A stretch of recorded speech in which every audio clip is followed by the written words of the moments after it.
Good morning, all those present in the meeting room this morning and to all those joining remotely. Welcome to the meeting of the Cornwall Growth Board, the final meeting of this administration. As we are now in the pre-election period of heightened sensitivity, the monitoring officer has decided that this meeting will not be live streamed. However, a recording of the meeting will be made available after the elections. To confirm the procedure for today's meeting, members joining the meeting remotely should indicate if they wish to speak by using the raise your hand function. Agenda item 1, Chairman's announcements. Given that this Cornwall Growth Board meeting is the last before the local elections in May, it feels like a good moment to take stock of where we are and reflect on principles for what is the next important policy areas.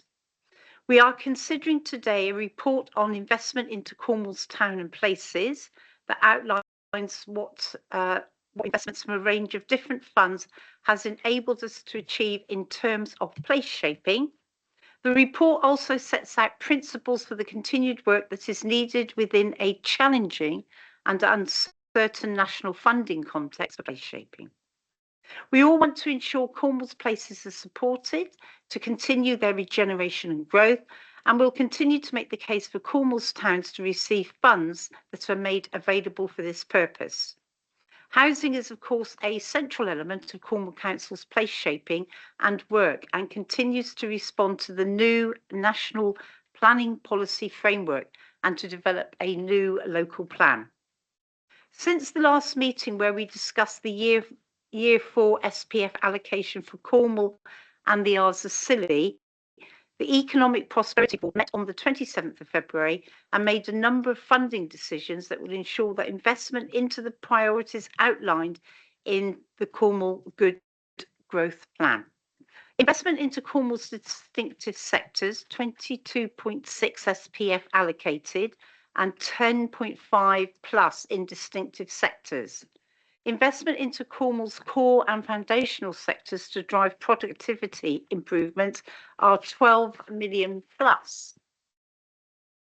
Of the figures I've just mentioned, 4.6 million has been invested directly into place and strategic economic assets. Later today, we will discuss the review of the Good Growth Plan, and an important element of that conversation needs to be the funding uncertainty that looms beyond March 2026 when the Shared Prosperity Year 4 funding comes to an end.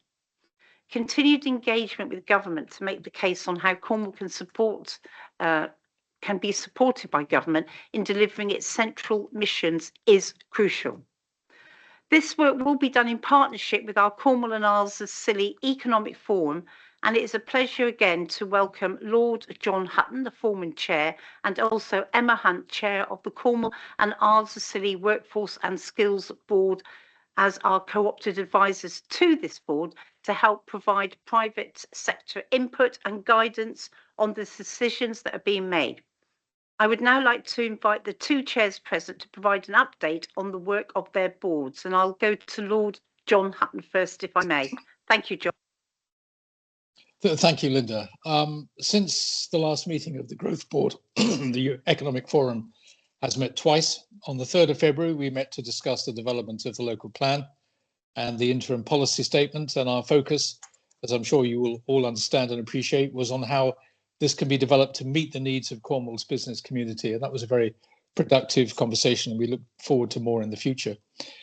We also met on the 18th of February to review our Good Growth Plan and how we can best monitor progress on delivering its objectives. We identified some suggestive changes to the performance framework, which are incorporated in the papers that you have in front of you today. We've also considered how we might prioritize our investment ask over the coming years, something I think that is going to be important given the general state of public finances. And I think this is probably one of the best ways that we can actually help support the Good Growth Plan. This is something I want to discuss both here in the Growth Board and in the Economic Forum in the year ahead. And Linda, as this is your, I think the last time you're going to be chairing the Growth Board, I wanted to take the opportunity to thank you, Linda, personally, for your leadership and for your support of the work the Economic Forum has been doing. I think that's been very important to us, and I know it's been appreciated by every member of the Economic Forum, and I want to include myself in that as well. So thank you, Linda. You've been a real champion, and we're very grateful for the work that you've done.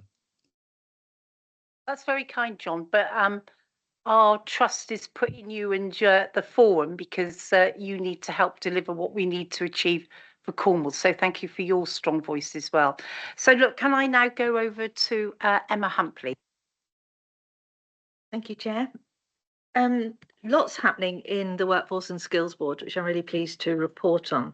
The statutory instrument for Cornwall Adult Education Regulations was laid before Parliament on the 24th of February. This is the final stage, which leads to devolution of these powers to Cornwall. It's anticipated that the draft regulations will be finalised in April or May. An update on progress and commissioning will be discussed at the next meeting of the Workforce and Skills Board on the 10th of March, which we did do, and we were able to continue that here. Cornwall Council has received notice from the Department for Education requesting that it acts as accountable body for skills boots camps. Final approvals are now being sought, and it's hoped to sign the grant funding agreement once in place. The Council's People and Prosperity team have been supporting the Department for Work and Pensions with the development of the local Get Britain Working Plan guidance. It's anticipated that this will be published soon. Early indications are that we'll be able to use and adapt our work on the workforce and skills strategy to deliver a comprehensive plan for both. Connect to Work was endorsed by the Cornwall Azasili Economic Forum and forms part of today's Growth Board papers. The delivery plan will then be submitted to DWP for their approval and grant funding agreement. It's going through lots of scrutiny, but we will get there. As chair of the Workforce and Skills Board, I've been involved in the National Skills England developments, and I'm really pleased to say that the regional network will include the Council's Head of Skills, Stacey Sleeman, who have been asked to support that regional development. And it's a really important link in to the national agenda from both the Economic Forum, the Skills Board, and then into the industrial strategy. And I think it's ways in which those partnerships and strategic planning could work through into the Workforce and Skills Board. There's a very important level of engagement happening at the moment in terms of the development of the workforce and skills strategy, and we expect a very robust and high-level document, visionary document even, to come here and to the Economic Forum in due course. So thank you very much. And can I also extend my thanks to you, Linda, for being a great supporter of education and skills across the county. Thank you. Emma, thank you ever so much. John, is there anything you wanted to raise?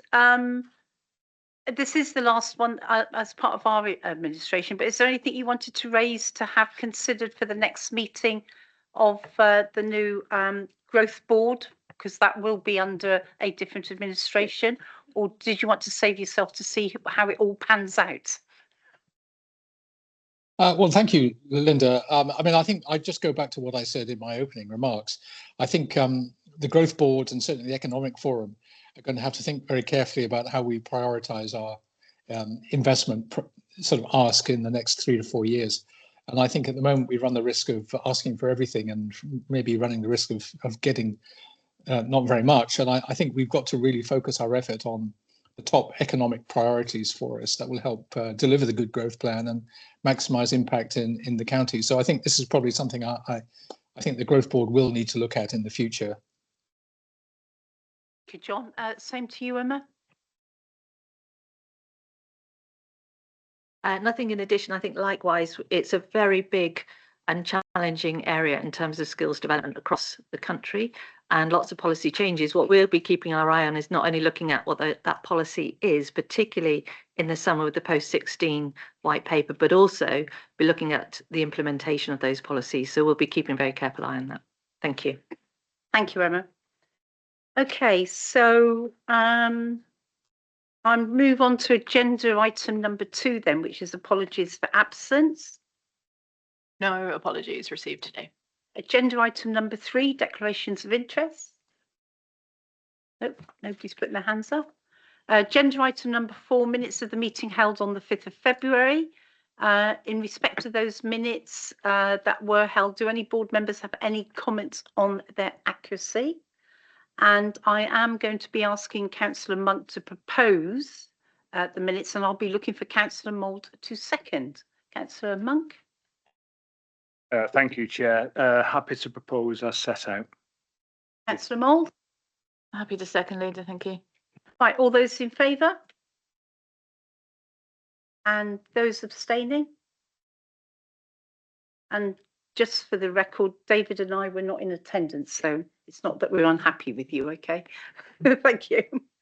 Agenda item number 5, investment into our towns and places, including the town centre revitalisation fund. This will be found on pages 8 to 72. Okay, so the recommendations are as set out, and I will not be reading those out unless, of course, there is an alteration to those recommendations as we move forward and discuss. So, thank you for the opportunity to speak on the investment into our towns and places report. As portfolio holder for economy, I'm really proud of the investments that Cornwall Council has made into towns across Cornwall. This report sets out funding from a number of funds, including the Shared Prosperity Fund, the Town Deal Fund and the Levelling Up Fund, and of course Cornwall Council's own Town Centre Revitalisation Fund, where we have made £4 million available since February 2020. The reasons why we have made decisions to invest more than 142 million into places and towns over the past 5 years is because we really believe in the importance of our towns. They are the backbone of the Cornish economy, and each of them have a role to play in delivering good growth. The impact of this funding has been impressive, as I think the report sets out.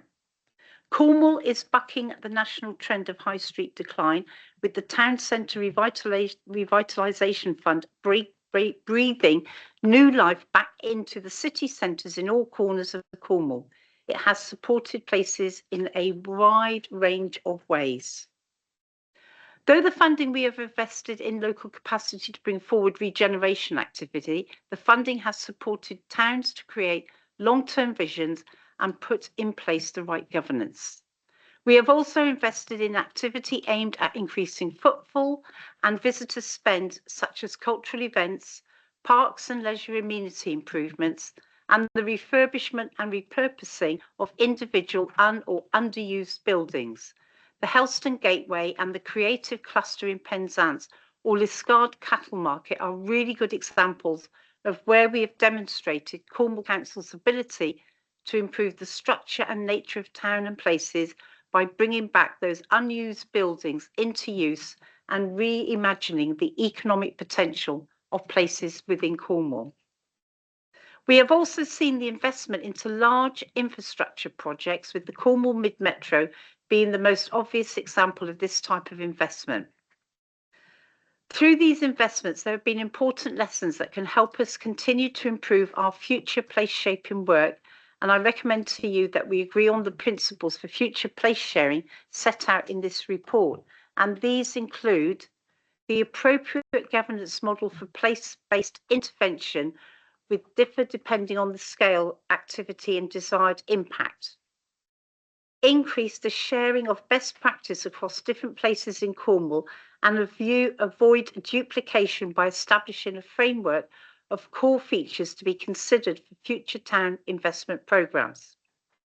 Place-based funding schemes must be resourced adequately, especially where capacity building or local stakeholders is a main aim of funding. A joined-up partnership approach is needed to maximise impact, including privatisation and joining up of the use of policy tools available to us for place shaping, including use of our own assets and more powers such as high street auctions and planning tools. Simplifying and streamlining reporting processes. A longer timeframe for local economic development fund is needed, including funding for town and place shaping. And Cornwall Council must continue to make representation to central government to ensure that funding is made available for the investment needed in our towns, as well as rural and coastal areas. Future policy development and strategy must be responsible to the specific characteristics and needs of individual places. I also recommend that we support the outlined approach to place shaping in the short and medium term through that shared prosperity year 4 funding for continuation of the community capacity and facilitation and the community levelling up programmes, as well as the intervention to put a place in specific town regeneration resource within Cornwall Council. And finally, given the uncertainty around future funding and the disappointment that no Cornish town and only one town in the whole of the Southwest was among the 75 towns that will benefit from the Plan for Neighbourhood Regeneration programme announced in early March. I want to stress the importance of continuing engagement with central government around funding for local growth in Cornwall, including for place shaping. I'm now going to ask Councillor Mole to say a few words to second the recommendations. Thank you, Leader. Happy to second. And so I just think we ought to draw attention to the excellent work done by our 12 community action partnerships. And Cornwall Council continues to support the 12 CAPs, which have operated since 2023, bringing together local councillors, public community and voluntary sector organisations to tackle the issues that matter to communities so that everyone can start, live and age well. The CAPs are the main governance structure through which Cornwall Council supports localism. Each CAP has agreed a community priority action plan. The CAPs have been instrumental in implementing the community levelling up programmes, which is part of the Cornwall and Isles of Scilly Good Growth programme. The community levelling up programme has supported community level investment for good growth across Cornwall and the Isles of Scilly, totalling £9.3 million for the 22 to 25 period. The programme is aimed at tackling deprivation, level up communities and empower local people in decision making. Funding made available to communities ranges from £5,000 to £200,000, with projects overseen by the community area partnerships, in line with the local prioritisation framework. The club has funded projects in communities across Cornwall and the Isles of Scilly, such as refurbishing or creating buildings on high streets and in neighbourhoods, enhancing community infrastructure and public spaces, promoting economic regeneration and local decision-making engagement, capital investments, equipment, infrastructure and revenue investments, salaries and contracting, improving accessibility and resilience to natural hazards. It's clear that the programme has been successful and will deliver important outcome and impacts for communities across Cornwall. I'm therefore really happy to support the recommendations around the investments into our towns and places. Thank you. Thank you, Councillor Mould. I'm looking around now. Does anybody else from Councillor Ellenbrook? Thank you, Chair. Very quickly, if I may be parochial for a time, what has been very good for us living in Redruth is the amount of work and effort that has gone into bringing community together and actually then all working together for a plan for what is going on in our town, and we're seeing the benefits of that now. And my plea would be to both Lord Hutton and to Emma is to say, please, when we come to the new administration, could you be the champions of actually pushing what is, okay, I accept a relatively small amount of investment in our towns and in our villages and in our communities, but it is absolutely vital for people's well-being to think that their place, where they live and work, is improving. We hear so much doom and gloom. I'm really hopeful that we can carry on, particularly with this town vitality work, because a little bit of money does go an awful long way, and also increases the amount of people who are willing then to invest their own money in running businesses and what have you within our towns and villages, which is absolutely vital. Thank you. Councillor Mould? Thank you, Chair. I would just really like to bring attention to, on page 26, 2.61. I think these are recommendations from scrutiny. There's just one sentence in there, which I think, obviously this is work that's going to be carried out by the next administration, but I would just like it minuted that I actually think that would be a retrograde step. It says separate town and rural networks should be considered as more appropriate delivery and knowledge sharing model than the caps for future place shaping. You know, the caps really were designed to do just that. It was to try to sort out the separation between towns and parishes, to bring towns and parishes together. And I actually do now, looking to separate towns out again, you're actually doing the very thing that we tried to put together and has clearly from this report been so successful. Thank you. Councillor Mould, we had a discussion about this, quite a few of us, a few days ago, and it did seem to be like a random paragraph that had been inserted into this document, and I absolutely fully support what you've been said. So if we can get that noted with the consent of the board members, the concerns that Councillor Mould has raised about this. Councillor Harris. Thank you, Chair. A couple of things. One I mentioned before, page 21, paragraph 240, refers to a current spend deadline of March 26. In fact, MHCLG have now extended that to March 27. And I quote, I think, with a delivery deadline in reasonable time rather than within a specific period of time. I think the minutes should note that so that whoever's on this board next time round understands it. And then just a point I want to make, and it's reading paragraph 264 and onwards. It is vital that we do have a partnership approach so that different projects, different streams of funding aren't working separately and they're joined up. And my other point is on paragraph 265, simplifying and streamlining reporting processes. I don't think many would argue with me when I say these processes currently are clunky. I've sat on the Truro Town Deal Board and it goes clunk, clunk. And I think we must make an effort going forward to get the reporting processes streamlined and quicker to the actual decision makers. And I think if that can go in the minutes, because I think it's really important. Thank you. Thank you. I just want to say a couple of things. I mean, over the last couple of days, I think Launceston's been on the news because there's the concern and worry that 3 of their banks are closing. But this is why it's so important that Cornwall Council also contributes to making a difference to village and town centres through this revitalisation fund, because most towns will have a post office, and that's where we need to help focus business users and people to go and use the banking facilities that are there. I do know that some towns are very successfully now introducing banking hubs, and this is something, oh, Barbara's given a thumbs up to that.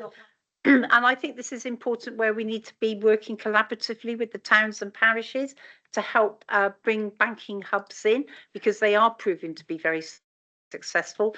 But I also think it's part of what we've been trying to do as an administration, and hopefully with the rest of the 87 elected councillors, is give that pride of place back to where we live, which is incredibly important. And I think by doing that and absolutely encouraging that, it will create opportunities for that one person small business enterprise to open up, because Cornwall does have the highest number of self-employed anywhere than in the UK. And this is something we should actually be proud of, you know, from small steps. You know, we start to see big businesses, or the potential for medium SMEs and big businesses developing. So I really hope that as we move forward after the May elections, that whoever does come in does not lose sight of that importance of investing into our communities, and in making that pride of place incredibly important. Carol? Yeah, thanks, Dina. And I do think this, you know, banking hubs are absolutely fine, but not everywhere gets one. And it was really noticeable that actually Launceston wasn't getting one, because they appear to have enough sort of areas to get cash and one thing or another. So I absolutely agree with you. And I think the rural areas are the ones that need the push now. It's, you know, because you might have people coming from out of the villages into the towns.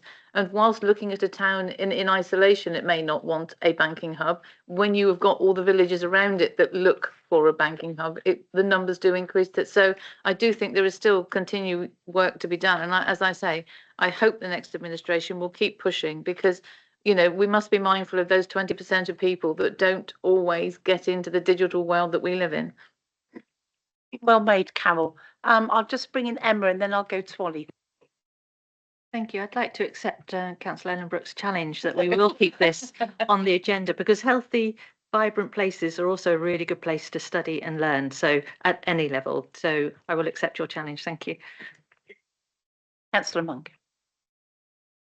Yeah, I'm just looking at page 21, 2.4, about the environment. And I think as we build out new residential schemes throughout Cornwall, especially as we start to encroach into areas outside the traditional providers of residential properties, the main towns, and we start to look at the villages and outlying villages, it's really encouraging to see that we've already put in 34.7 kilometres of pedestrian and cycling infrastructure, and I would look to see that the continuation of alternative vehicular routes is encouraged, and I found that's been really good in cases across Cornwall where people don't have to rely on the car, can walk to the next village along a decent walkway for cycling or for pedestrians. So I'm very, very keen to, as Cornwall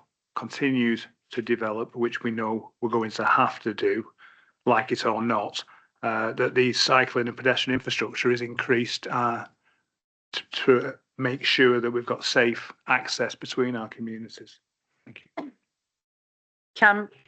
One of the things that was highlighted quite recently was Bill Mason and I attended a strategic roadshow at the Falmouth Hotel, and it was hosted by the Department of Transport, and Danny Williams, the head of active travel, was there, and he did absolutely make some really complimentary remarks about what Cornwall is already doing, and we're considered as a bit of an exemplar for how we're trying to bring the availability of cycle routes, pedestrian routeways in.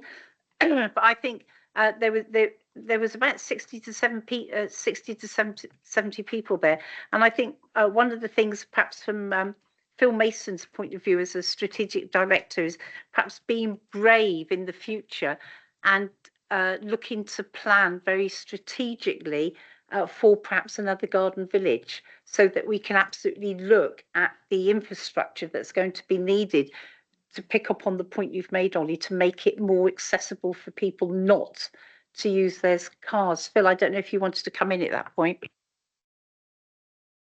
Yes, thank you.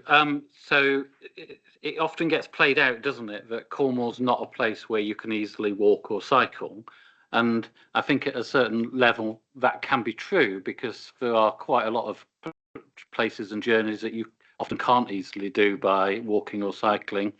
But there are buses and there are trains, and I think it's our job to join up at what we're going to be doing this year, in terms of a local planning, strategically planning new places to reinforce those routes where people can choose to use an alternative to the car.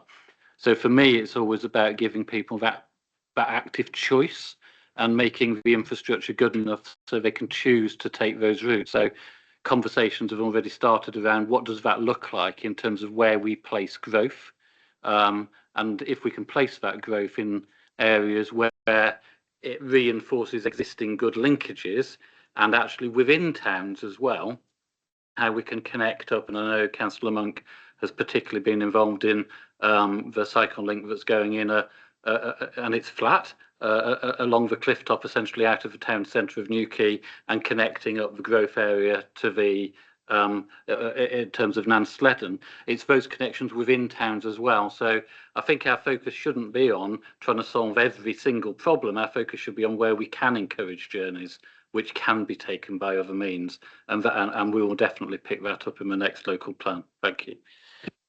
Thank you. So the recommendations have been proposed and they have been seconded. So I'd like to have a show of hands for all those in favour. Thank you.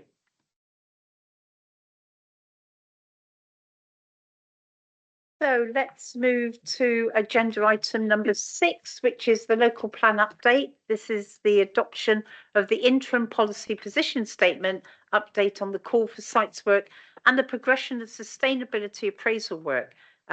This will be found on pages 73 to 149. I will be looking for Councillor Monk to introduce and propose, and I'll be looking for Councillor Mould to second. Councillor Monk. Thank you, Chair. My mission for much of the last 4 years has been to respond to the housing crisis, and I'm proud of what we've been able to do in so many different projects to address the pressures we have in Cornwall. But of course, it's not been easy, and we still have many issues. Often those issues are laid at the door of planning, whether that be to the accusation that we do not facilitate enough of the right sort of houses, or that we permit too many houses in the wrong sort of places. Some things are within our control, and other things, no matter how much we wished it to be different, are beyond our control. However, there are things we can do, and positive planning for the future is one of the most important things we can do. In turn, the local plan is the main way we can do this, and we are coming to the end of the first part of our journey on writing a new plan. This report brings together several themes and also does some very practical things. In terms of themes, time and time again, I hear people that they would support housing if only the infrastructure was better, or if development only happened in the right place, wherever or whatever that may be. From all the many conversations I've heard, I can honestly say that in any community across Cornwall, housing infrastructure, connectivity, and the protection of the environment are the things that I get told time and time again. This report records that narrative, and I hope it means that the next administration can therefore swiftly focus on the next layer of detail around the more specific matters and priorities in different parts of Cornwall, all the way down to individual sites and issues in our towns and villages.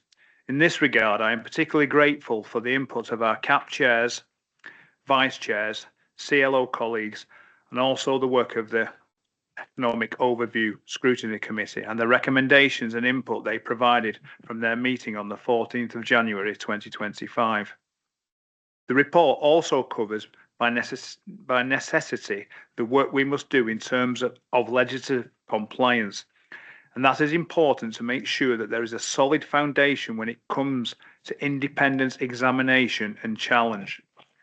I am grateful that there are people focused on these aspects as well as the wider vision and intent of the local plan. However, perhaps the most immediate, important, pressing matter to recognise is the context of national planning reform. When I sat in front of you on the 12th of December last year, introducing the previous report to the Growth Board on local plan, it coincided with the publication of the new National Planning Policy Framework. This has far-reaching consequences for us. Some may think that it means that all our planning policies, including neighbourhood plans, are out of date. However, it does not mean that. Yes, it does mean that challenges regarding housing delivery are laid bare, and we can no longer defend the principle of housing developments in accordance with previous allocations and related policies. But much of our policies remain in the so-called conformity within the NPPF, and we can only provide clarity about what is important to us. This clarity comes through the interim policy position statement. This helps applicants and case officers and committees alike, and coupled with our new proactive planning service offer, we intend to use this document to provide honest and clear feedback. There will be things that we need to support in some communities that some communities will not like, but we can be more straightforward in setting expectations around quality and infrastructure. As I have said many times, the bargain is that for developers, we will rise to the challenge of facilitating more houses in more places, but for communities, we will hold developers to account to make sure that such developments are as good as they can be. Specifically in Cornwall, most of our developers and our officers and members also live and work in the communities in which they wish to build or permit schemes. And my moral challenge to all of us, developers or decision makers, is to reflect on whether we are honestly proud of what we are producing and have done what we can to mitigate its impacts on the communities in which we all live. We have consulted on the interim policy position statement and reflected on responses in that report and taken on board those that we can and explained where we don't or can't. In particular, I want to emphasise that we have taken a great care not to create new policy and have sought to clarify or reduce the scope where we think consultees have raised valid points where we were at risk of that. In some cases where the issue has been raised, we don't agree, and I proudly stand by our rights to promote good quality development for our residents by flagging the most relevant existing policies. I make no apology where that might curtail or profit expectation, which will wholly different to the rendering of making things unviable. And to that point would also flag our commitment to update the planning contribution viability assessments. I also acknowledge the importance of involvement of backbench members and note the recommendations of the Constitution and Governance Committee on the 6th of March 2025, which will need to be taken forward by the new council. Finally, we have taken the opportunity to provide an update on the evidence we are collating on the contested issue of land use in relation to renewable energy and more conventional farming production. Therefore, I propose a recommendation to be taken as read. Thank you. Thank you, Councillor Mudd. Councillor Mould.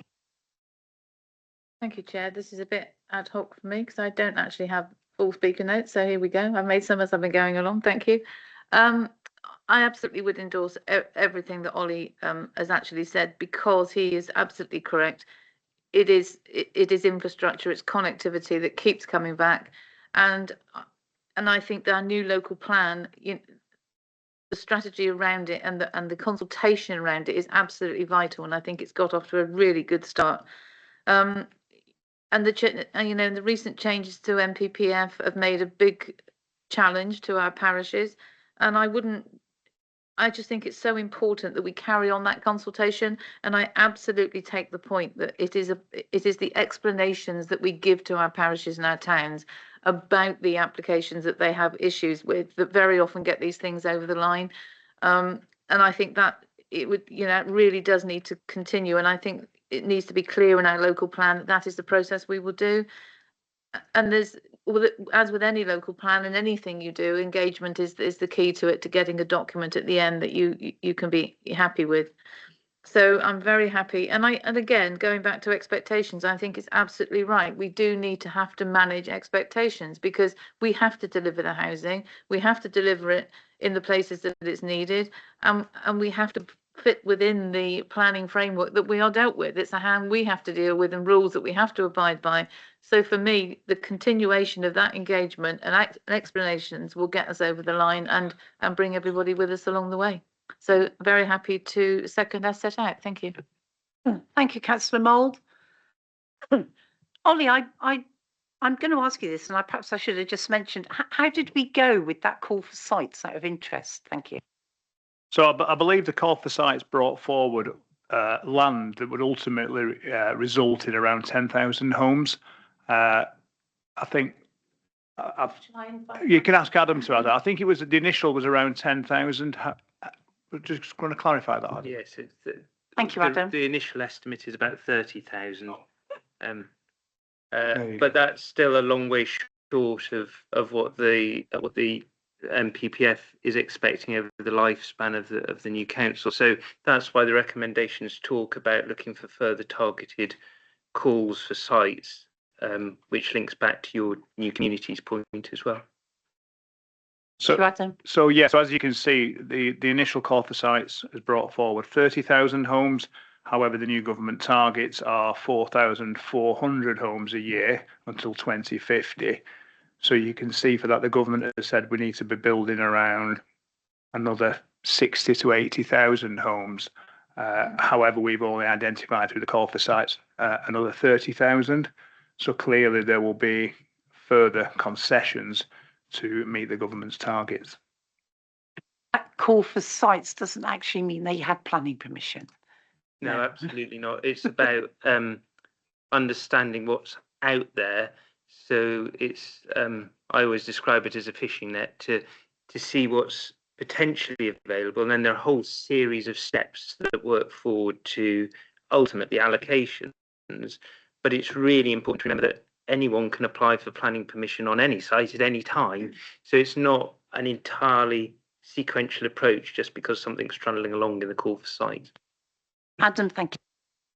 And if I could just add to what Adam said as well, is in a local plan, you need a proven land supply as well. And clearly you can see that with the call for sites only producing potential of 30,000 homes, to actually have a strong local plan, you need to have a land supply that will provide the government's target. So there is still more work to do to find that, or those extra houses. Thank you, Ollie. Barbara? Thank you, Chair. Again, apologies for being parochial, but I suspect that there are plenty of other people in their own parishes, towns, etc., who will have a similar view. I looked at the call for sites and have actually made a comment on it because we all know where I live. I live in Redruth, and I actually only looked in my area, which is currently Redruth South. And I have two major concerns about any of these calls for sites. If they are pieces of infrastructure that are being put around existing towns and villages, one of the problems you get, and we do suffer from it in Redruth, is that you get more and more development feeding into, frankly, inadequate roads and what have you that actually go through our towns. So I think what I would hope to see within the within this plan is very much an acknowledgement, not of piecemeal development, but of actually, right, okay, if those two sites are likely to come forward, then as part of that, we must make sure that traffic, and I mean both cars and I mean pedestrians particularly, can actually walk safely to and from the town centres. So that for me is absolutely crucial. And another crucial thing again for me is I have noticed I live in an area which is heavily mined, as we know, with a lot of mine shafts and adits and goodness knows what else that nobody knew about. I am seeing over the last 6-9 months at least 5 places within where my electoral division is, where there have been collapses of the roads or even near people's houses due to mine workings. And the reason I'm raising that is because, in actual fact, my very uneducated view is that we are also seeing an increasing amount of rain. And I believe that flooding and potential flooding is something that is also a real issue. If you build on farmland without putting in proper mitigations to make sure that the water that would have gone into the earth actually is now just running off, then we will have, and again, I have problems in my own area where some places do consistently get problems with when it rains hard, with flooding going through. So those are the things that I think we've got to be really careful about with this, that we make sure that when we're putting these sites together, and whatever we think about however many houses, properties the government want us to build, it will be a fact that a lot of stuff will happen around existing settlements, and we really do need to be mindful of that. But on a very positive note, if I might end with that, I think what we have been very good at within the learning and skills world is using shared prosperity fund to actually make sure that the people who are going to build these properties are actually being trained and going through our certainly our further education establishments with our construction skills hub work. And I think again we have to make sure that if we've got to build these properties, we actually need to make sure we are training and supporting our young people to get these good and actually pretty well paid jobs. So I think we are going down the right route. But as I say, I apologise for being parochial on that one. Thank you, Barbara. I'll bring in Ollie and then I'll go to David. Yeah, thank you, Barbara. I think what you've just said proves why the local plan is so important. It captures all the narrative that you've just mentioned and puts it into a local plan to make sure that we have control over the key aspects of infrastructure, safe, accessible, pedestrian access, making sure that there's a conditions in there to provide those much needed things that people always talk about, your doctors, your dentists, etc., the schools. And until we get that local plan in place, and I think this happened in 2015, 2016, when we didn't have a local plan in place, you end up with that piecemeal development, which creates the scenario which you're very worried about. So I think we've done very well to get the first part of this local plan to the position that it is.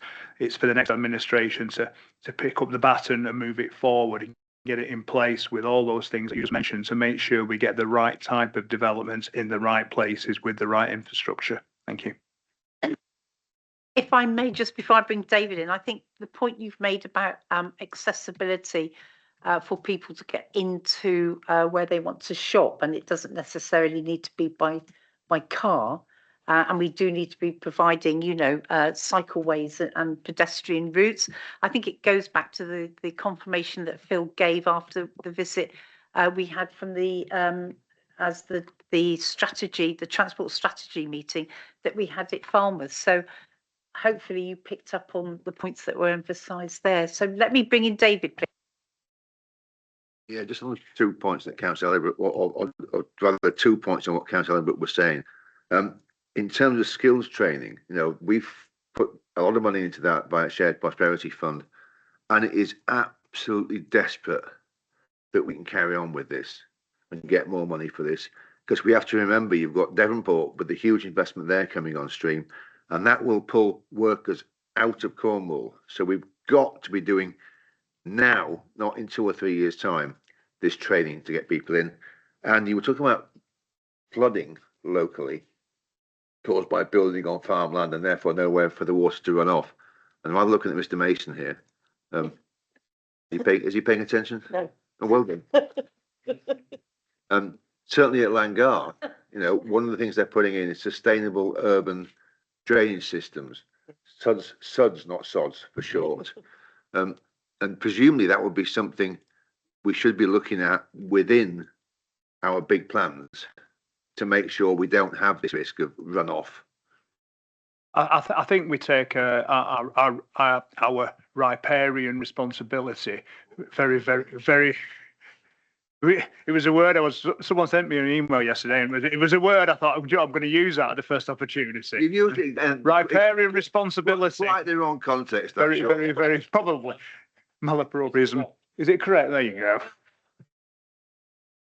So, and I think anything that comes forward now, flooding and flood resilience is at the heart of all these bigger developments that come forward. I think gone are the days where you build on a floodplain and just take a chance and then everyone gets flooded the first time. You get 100-year rain, which seems to happen every other year now. So it's something we take very, very seriously.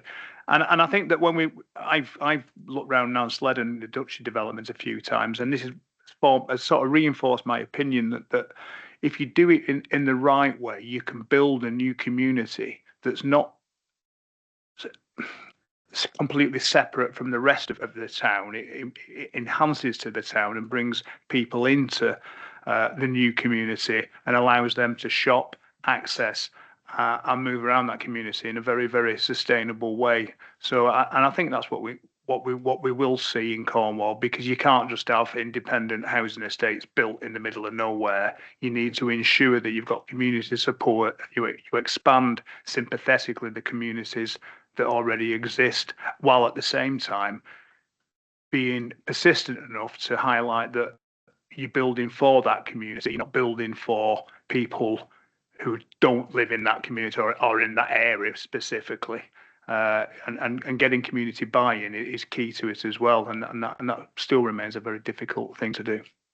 Phil, did you want to come in? Yeah, thank you. Just on water, because we're entering a period in terms of our climate in which we know there are more intense rainfall, and we know that's happening more often. And it is absolutely critical, isn't it, that we respond to that by really good planning.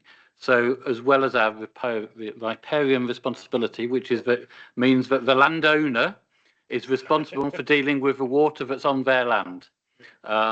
We do take that very seriously, and we should be ensuring, and we try to ensure, and we do ensure, that developments actually reduce the flow of water rather than even just keep them where they are.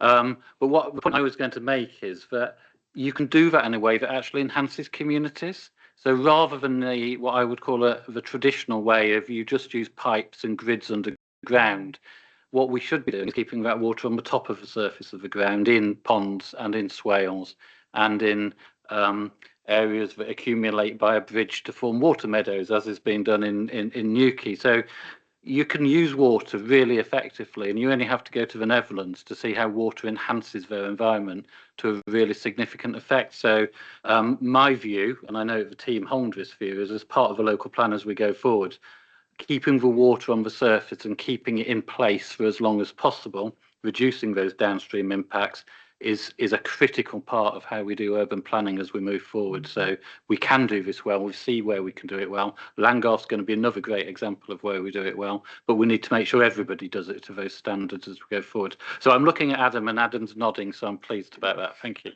Excellent. David? I'm sorry, Chair, but riparian's not the right word. Oh. It's a nice word It's anyway. law relating to or situated on the banks of a river. So we're not. So you're anyway. Never mind. But Ollie, I wasn't letting you have that one. You're Look, creating new rivers. That's what it is.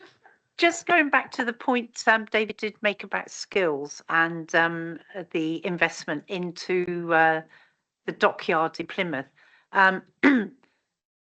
They apparently are going to be needing 2,000 apprenticeships yearly.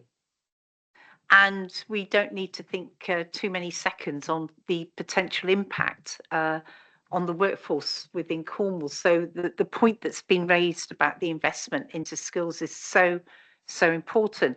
But when I was at that dockyards and the MD said the need for apprenticeships, he said he wanted creatives, Emma, and I may have said this to you before, and I thought Emma would be so pleased, but I'll bring you in a minute. But apart from obviously being absolutely aware of what potentially could happen if we're not prepared, we've got manufacturing, we've got businesses, we've got AMP, we've got other industries, we've got critical minerals who absolutely need for investment into the apprenticeships here. So it's something we must not ignore. But Emma, if I can bring you in, please. Thank you, Linda. A couple of things. I think we absolutely keep this on the agenda. It is something to watch out for and to make sure we are really considering that within our skills strategy. The other point about creatives at Babcock, absolutely, we're on that. And actually, we have a week in June where our students have been invited to spend a week's internship there to actually see the opportunities, but also for Babcock to see the opportunities from not only creatives, but neurodiverse learners as well. So we're there. Good news, Emma. Thank you. Okay, so look, we've had, Barbara Brink. Apologies. And Emma's just picked up a really important point, which is our neurodiverse community. We all know that those who are neurodiverse find it most difficult to find employment. But I have seen some really good examples where big companies have actually done supported internships. And when I was at RNAS Culdrose at the Lego extravaganza, which was amazing, those young people and what they can do with a bit of Lego and a robot is out of this world. But I was actually talking to a couple of the naval personnel there, and they actually made the point that very often somebody who is neurodiverse, who is very focused, is absolutely the right person to employ. And I think as part of our wider employment strategy, we need we need to stop, and you will pardon me for saying this, we need to stop categorizing people by what they can't do and categorize people by what they can do. And I think perhaps if we look within our own communities, there are probably people, and I can think of some myself, where now they would be diagnosed as neurodiverse, but they are people who work very closely, very meticulously, and are absolutely fabulous at what they do. So I think the whole neurodiversity thing is really important as well. Thank you, Barbara. Phil? A couple of very quick points. I think that the defence industry in the dockyard at Plymouth is really important for Plymouth and Cornwall. And I know we don't mean this, but we shouldn't talk about it as competitive. I think with our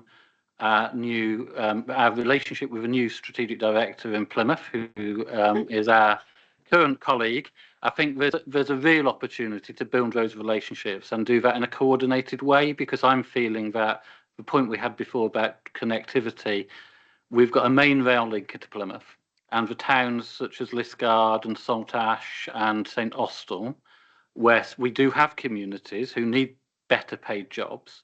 Actually, part of our focus ought to be how do we get those communities to be able to access those jobs and see that as a benefit to both. And a related point, I think, that we all need to grapple with very quickly. I think that the increased spending into defence is also going to come into Cornwall, both in Newquay and in Helston, and we ought to be looking at the skills that we will need which complement those moves as well, because often they are very similar roles, aren't they, that we need. We need project managers, we need engineers, etc., etc. So I think we need to pick this up very quickly and start to look at what does that skill and workforce base need to serve all of that defence spending that should only be beneficial to both Devon and Cornwall. Thank you. I absolutely agree with what you've just said, and I've had quite a few conversations with Tudor Evans, who's the leader of Plymouth, and we both see this as a really exciting opportunity for Plymouth, but more importantly for Cornwall, for lots of other reasons as well. So yeah, I think the investment into the dockyards is huge. It's a 30-year investment, isn't it? So there's a lot to be gained, and we want to be part of it. Thank you. So look, we've got a proposer and we've got a seconder, and I'd like to have a show of hands for all those in favour. Brilliant. So let us move on to agenda item number 7, which is the Cornwall Good Growth Plan on pages 150 to 306. So thank you for the opportunity to speak on the review of the Cornwall Good Growth Plan. And when we approved that plan in July of 24, we knew that we would need to review and update that plan to ensure that it continued to be well aligned with national policy.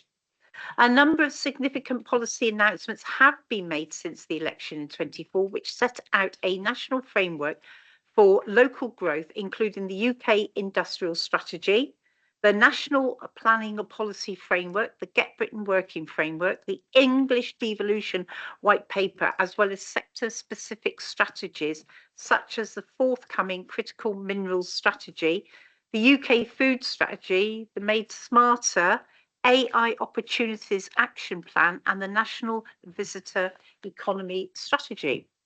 In parallel, we have locally been busy implementing through the Good Growth Programme, which by the end of this month will see 143 projects contracted to deliver activity worth 137.6 million wrap-up delivery for the 22-25 period.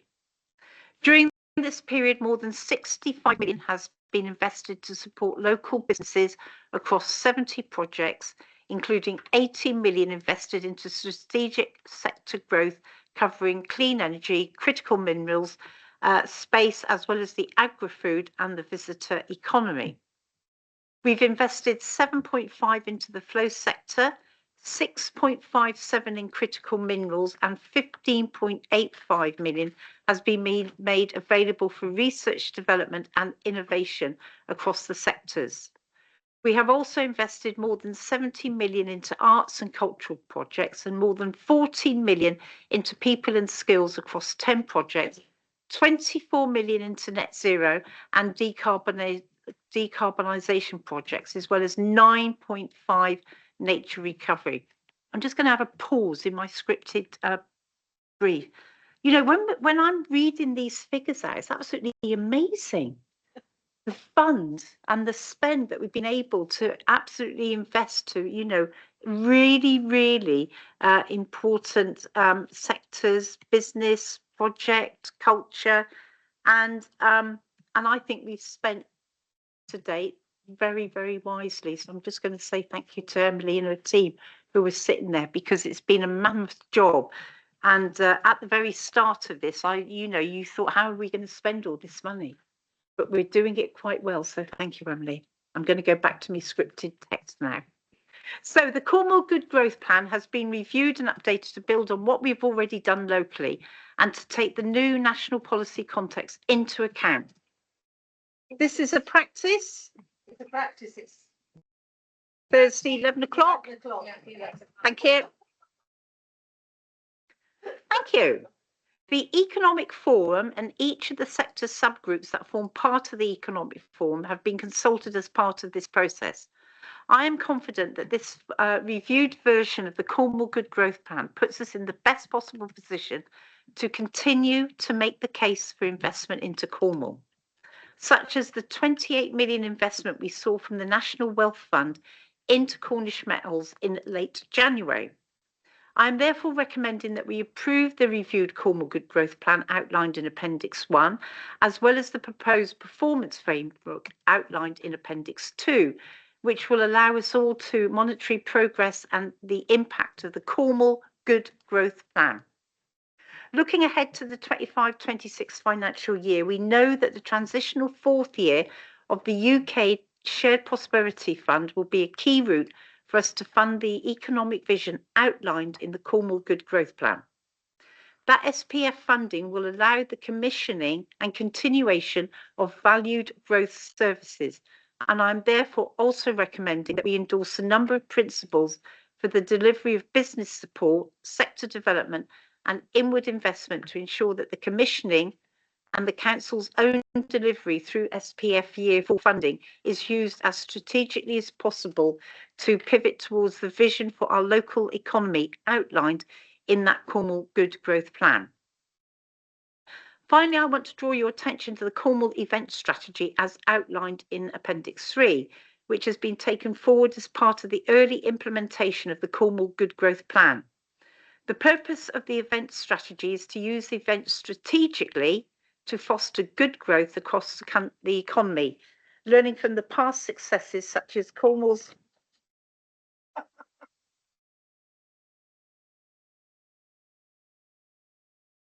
seen this good practice. Yeah. Such as Cornwall's hosting of the G7 and the Tour of Britain, and the event strategy sets out the principles for when and under what circumstances Cornwall Council and the wider Economic Forum Partnership will support events that have the potential to be strategic for the economy. The event strategy has been discussed with the Economic Forum, which has given its support to this strategy, which in particular has the potential to support our core sectors such as tourism, creatives and agri-food. And I am therefore recommending that we approve the Cornwall event strategy, and I strongly recommend that the Growth Board agrees to the packages of recommendations around the review of the Cornwall Good Growth Plan. If you've not had a chance to look at this Cornwall event strategy in Appendix 3, it just so makes sense. And in a way, I wish Louis was here just to give a real more positive spin as to why this strategy is really important. So when we did the International Armed Forces Day, which Louis absolutely led on, it was a marvellous and incredible event. But it involves so many people, and I think that really highlighted to Kate Canally, the Chief Executive, and the officers involved on the need of having this strategy, because we were having to call on people we perhaps might not have spoken to in the past. But the collaboration with important partners like GWR, the bus company, Richard Stevens, using the university, although we do speak to you a lot, but being able to work collaboratively to use park in there, it was a significant event, and I think it really clearly showed the importance of having this event strategy. So please look at it, because you can plan out what you're going to do for the rest of the year, please, to help spend your disposable income in Cornwall. So I'm now going to ask Councillor Mole to second the recommendations, please. And over to you, Carol. Thank you. Yeah, thank you, Leader. And absolutely, I just endorse everything you say, and the work that Lewis did, especially around the Armed Forces Day. It was a real showcase for Cornwall. It was great. So just a couple of reflections on the importance of the spatial element of our Good Growth Plan. Over the past 3 years, the Good Growth Programme has demonstrated that in addition to investment in sectors and Cornwall-wide activity, we've also had a strong vision for how to support our communities across Cornwall and the Isles of Scilly. Across all of the £137.6 million that has been invested, it's a huge sum, isn't it? We have made sure that we have considered geographical coverage in our decision making. And where we have been worried about cold spots, we have ensured that the Good Growth team targeted support to areas with few applications to encourage great projects to come forward from all parts of the county. We've also invested 45 million specifically into activities benefiting communities, including through the Community Levelling Up Programme, the Community Capacity Fund Programme, and through the Rural Prosperity Fund. And if anybody was here a few weeks ago on the celebration we had in the Long Gallery with all those communities that came along with their projects, that really was a showcase of what the breadth and spread of that money has been spent on. So looking ahead, the transitional 4th year of Shared Prosperity Fund has allowed us to continue funding both the Community Levelling Up Programme and the Community Capacity Fund Programme for an additional year. The Community Levelling Up Programme invited applications for year 4 to come forward before the 28th of February for grants between £25,000 and £200,000, while the Community Capacity Fund is open for applications of up to £25,000 until all funds have been allocated. I'm also really supportive of the proposed Cornwall event strategy, as events can be an important tool for communities to build community spirit and revitalise the high streets. I'm therefore very happy to second the recommendations as set out. Thank you, Leader. Thank you, Carol. Am I seeing any hands coming up from, yep, Councillor Ellenbrook? Are you being parochial? I'm not being parochial this time, no. But one of the things, and it leads in fact on to the next item on the agenda, is within the plan on pages 198 and 199, it actually talks about skills and workforce. And I think there are some very interesting pieces of information in here. And incidentally, I think it's worthwhile recording our congratulations to the Cornwall College Group, who have been recently awarded an outstanding by Ofsted. And I think if we think back to where Cornwall College Group was a few years ago, that is a magnificent result. But yes, within here, there's some very interesting pieces of information, including the way in which we need to, again, we've talked about it already, support existing workers to gain new skills for the jobs that are coming. And I think it is a very old-fashioned view, and was one that certainly when I was a young woman was held, which is you had a job for life. These days we no longer have jobs for life. And I think we need to encourage our young people in particular, but also our other residents, to be agile in their expectations and in what they want to do. So, and the Careers Hub has been a really good piece of work there. So I just wanted to highlight that, yet again, the skills and workforce is an integral part of everything that happens in Cornwall, because we need the people to do the work, and we need to support the people to learn. And as well, particularly with our young people who are leaving school, unfortunately, and are not in education or employment. Thank you. And I just want to highlight, and I'm sure everybody knows, that when you actually look at the Cornwall event strategy, the action plan, and you see the importance of the economic forum feeding in and contributing and helping to grow and promote the knowledge that we need for this innovation, and more importantly, to make Cornwall a richer and more prosperous place to live in. So once again, thank you to the economic forum. John, I'm not seeing, oh, sorry, John, I didn't see your hand. If you'd like to come in. Yeah, just very, very briefly, Linda, I just want to signal my very strong support for the recommendations in this paper. As I think the report makes very clear, the Good Growth Plan is very strongly evidence-based. We've shown that we can deliver good growth outcomes with the resources that we've got at our disposal. I would just like to highlight to the Growth Board paragraph 214 of the paper. And this really brings me back to my introductory comments when I spoke about how should we think about prioritizing our investment ask over the next 3 to 4 years. I think obviously this will be a challenge for the new administration in Cornwall Council to get its head around, but I really do think we're going to have to focus our attention on that issue. I think the other significance really for the Economic Forum in all of this is the excellent work that the Growth Hub has been doing in recent years, and that I think is going to play a central role in whatever the new landscape might look like. And I think this paper reflects I think the importance of the Growth Hub, and I'm pleased to see that. And finally, I mean, I think we all are aware that we are going to probably be entering now a period of overall slower economic growth. But I think for us in Cornwall, we've got 3 reasons to feel really positive about our place in the overall scheme of things. Many colleagues have spoken about what's happening in the defence sector. That's definitely going to have significant upside for us. We all know around this table the unique role that Cornwall will play on developing new marine renewable energy and also in critical minerals. And I think finally also in the agri-food sector, I think we've got major opportunities to grow one of the foundational sort of cornerstones of the Cornish economy. And just for information purposes, Linda, colleagues may not be aware, but the Economic Forum has been developing some of its sector-specific work as part of our remit. And earlier this week, we published our vision for the agri-food sector in Cornwall. And that work was led by Ruth Huxley and Claire Parnell. It's an excellent piece of work.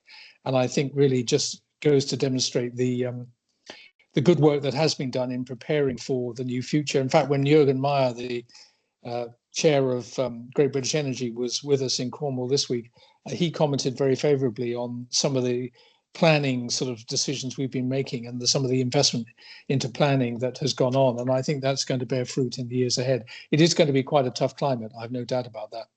But I think the Good Growth Plan is an excellent strategy. And I think it plays to Cornwall's strengths. And I'm very confident and optimistic that we will see the dividend of all of that work in the next 3 to 4 years. Thank you. John, thank you for that. And the point you've raised at 2.14, I'm going to be political here, and I'm not going to apologise, but I do think we need to ensure that the voice of the MPs is being heard in relation to devolution, because until we know Cornwall's place within that devolution framework, I think we should be concerned. But, you know, so it's working collaboratively with our MPs to make sure that our voice is heard even more strongly in the Houses of Parliament, because we are not fitting into any devolution programme at this moment in time. And that's all I'm going to say on the matter. Okay, so it's been proposed, it has been seconded. So can I have a show of hands? Thank you. Okay, now I'd like to go to agenda item number 8, which is Connect to Work. So Councillor Ellenbrook's going to introduce and propose, and I'm going to be looking for Councillor Monk to second those recommendations. Councillor Ellenbrook. Thank you, Chair. Connect to Work. This programme will be a cornerstone for our growth plan and developing workforce and skills strategy. It's part of the government's Back to Work plan and will provide tailored, localised support to individuals with disabilities, health conditions and additional barriers to securing and sustaining meaningful employment. And I think we only have to think back to what the Chancellor was talking about yesterday to realise just how significant this piece of work is going to be. As we know, Cornwall People's Hub is already well established as the coordinated access point for employment and skills support. By continuing to leverage funding from the Shared Prosperity Fund and the Connect to Work, we can ensure its long-term sustainability, enhancing our ability to deliver personalised support and further help to eliminate barriers to employment for those that are unemployed and inactive. Importantly, we'll also collaborate with partners, not least the NHS and adult social care, to align services and maximise the impact of our employability support. The integration of Connect to Work funding into the People Hub model from April 2025 will provide a robust framework for addressing Cornwall's employment challenges. The Connect to Work programme, as detailed within today's report, will drive our broader ambition to make Cornwall a brilliant place to grow up, ensure decent incomes for all, and address economic and environmental well-being for families. By embedding health and well-being at the heart of our People Hub and Connect to Work programme, we will create opportunities for people to thrive and progress and secure employment opportunities. So in summary, the Connect to Work programme represents a crucial step in creating an inclusive and prosperous future for Cornwall. Thank you. Thank you, Barbara. Yeah, thank you for that. And more than happy to second this. I think any incentive that gets people back into work, it has to be a good thing. Work is the best way for people to progress their own lives and health and physical and mental well-being. So yeah, anything that will help those people get back and have a meaningful, prosperous future has to be supported. Thank you. David? Yeah, great scheme. Just a couple of questions.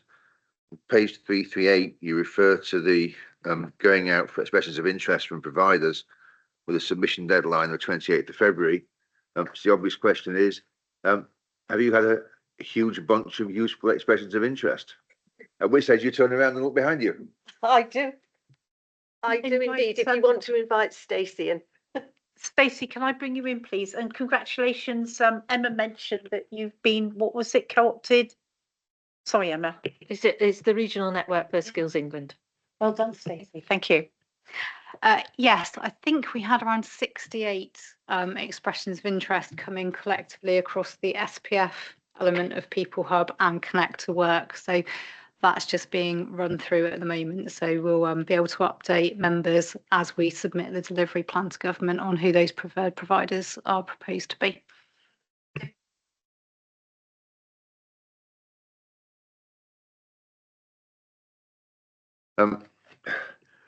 How will, and I should just turn around and ask the question straight away. No. So pardon my back. How will we monitor the performance of providers? And if we don't deliver whatever that X pounds a year expects to deliver, is there a clawback? In other words, as an accountable body, if the whole thing isn't delivered, do we then get HMG saying, oh, you've spent £1 million, but you only delivered £500,000 quid of the value? So in terms of outputs, there's something called a fidelity assessment, which the DWP are very rigorous that we adhere to. So we will be submitting all of the outcomes and outputs into a PRAP system. And I can't remember what PRAP stands for. I'm very sorry. No, PRAP. Sorry. So all of that will be monitored on a monthly basis. In terms of clawback, it's a grant funding agreement. So we will have regular catch-ups with the Department for Work and Pensions based on the delivery plan, but there isn't a proposal for clawback unless we very, very much underperform. So it's a conversation and an annual review of the grant funding agreement with us. Okay, thank you. Stacey, I'm going to ask you this question, but I'm, it's a bit unfair really, but in view of the fact that the Chancellor's made some significant announcements in her spring statement on back to work, would we expect to see some intervention now into the awarding of this funding to make sure it does align with her policy statement, or do you think this will be a standalone? We've not had any further policy guidance from DWP following yesterday. I did ask that of a local DWP representative a couple of weeks ago in terms of what we would need to do. I was given assurance that the Connect to Work programme is a pillar of the Get Britain Working plan and that there shouldn't be any significant changes, but we'll of course keep a watching brief on that and update where necessary. Thank you. Right, I'm not seeing any more hands. So, Barbara. Could I just use this opportunity to congratulate Stacey and the team on actually putting this together. It is a huge piece of work, and one of the biggest challenges of all is that, as is already stated here, is the fact that we need to have specialist providers. It is not something that is just kind of off the shelf. This is working with people, or people working with people who understand what their difficulties and issues are, and it will be a really positive thing to do. But I'm also very keen to make sure that we are working with, and I know we are, with the ICB on this as well. You know, this is again another example of where this crosses over an awful lot of different areas, and make sure that we're working in partnership. And I think one of the things we have seen, particularly under Stacey's leadership, is a very strong commitment to partnership working with all of our partners. Lovely, thank you for that, Barbara. So I'm not seeing any more hands. It has been proposed, it has been seconded. So all those in favour? Excellent, thank you. So agenda item number 9, any other business that the chairman considers to be of urgency? I have none. Meeting finished. Well done, everyone, and thank you. Thank you, John. Okay,